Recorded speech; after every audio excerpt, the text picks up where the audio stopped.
আসসালামু আলাইকুম। তো এবার রান্নাঘরে আবারও নতুন ভিডিও দেখার জন্য আপনাদেরকে স্বাগতম। আশা করি সবাই ভালো আছেন। আজ আমি আবারও ফিরে আসছি আপনাদের মাঝে বুটের ডালের চিকেন রেসিপি নিয়ে। এই রেসিপিটা খেতে কিন্তু অসাধারণ মজার হয়। রুটি, পরোটা এবং কি গরম ভাতের সাথে খেতেও খুব ভালো লাগে।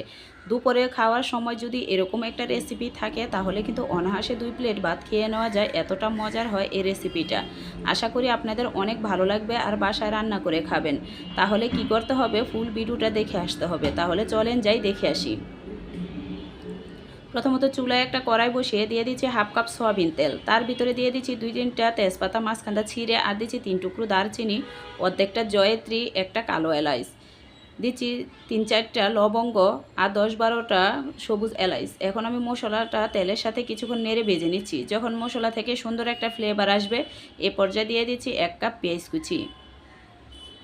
এখন আমি পেঁয়াজটাও তেলের সাথে কিছুক্ষণ নেড়ে ভেজে নিচ্ছি।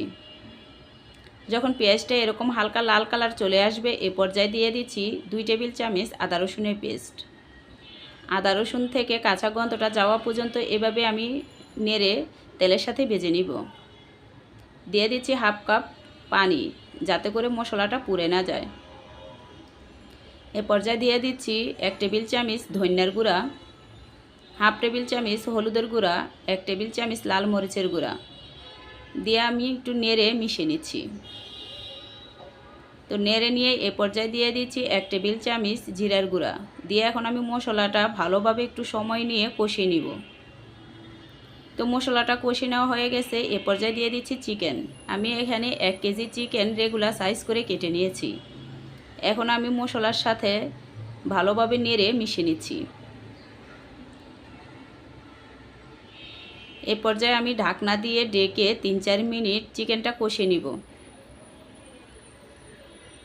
তো 4 মিনিট পর ফিরে আসছি, দেখেন চিকেনটা কিন্তু প্রায় সিদ্ধ হয়ে আসছে। এ পর্যায়ে দিয়ে দিচ্ছি বুটের ডাল। আমি এখানে কিন্তু আস্ত বুটের ডালটা নিয়েছি, ভাঙ্গাটা না। আর বুটের ডালটা কিন্তু এ পর্যায়ে আমি ভেজেও নিইনি, কাঁচাই আমি ভালোভাবে ধুয়ে পরিষ্কার করে 30 মিনিট পানিতে ডালটা ভিজিয়ে রেখেছিলাম। আপনারাও চেষ্টা করবেন এভাবে ডালটা পানিতে ভিজিয়ে রান্না করার জন্য, তাহলে কি খেতেও ভালো লাগে, আবার সিদ্ধ করতে সময়টাও কম লাগে।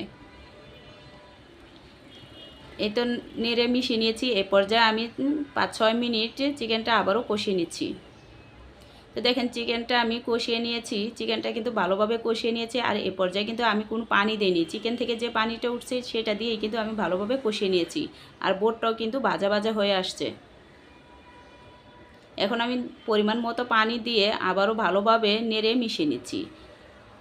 এখন আমি ঢাকনা দিয়ে ঢেকে অপেক্ষা করব বলক আসা পর্যন্ত। তো দেখেন বলক চলে আসছে। এখন আমি ঢাকনাটা উঠিয়ে আবারও আমি একটু ভালো করে নিচ থেকে নেড়ে দিচ্ছি।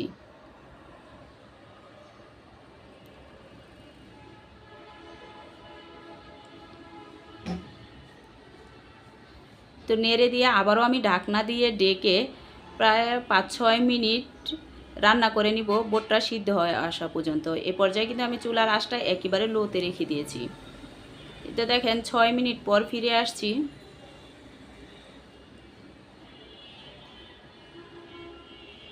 ভালোভাবে নেড়ে নিচ্ছি।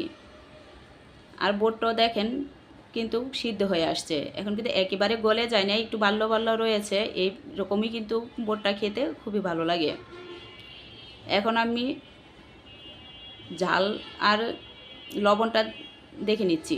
ঝাল আর লবণ ঠিক আছে। এ পর্যায়ে দিয়ে দিচ্ছি হাফ টেবিল চামচ গরম মশলা, আর দিয়ে দিচ্ছি হাফ টেবিল চামচ ভাজা জিরার গুঁড়া। আপনারা চাইলে কিন্তু এ পর্যায়ে 5-6টা কাঁচামরিচও দিতে পারেন, তাতে কিন্তু কাঁচামরিচের ফ্লেভারটা আসে, খেতে খুব ভালো লাগে। আমার হাতের কাছে নাই তাই দিতে পারলাম না।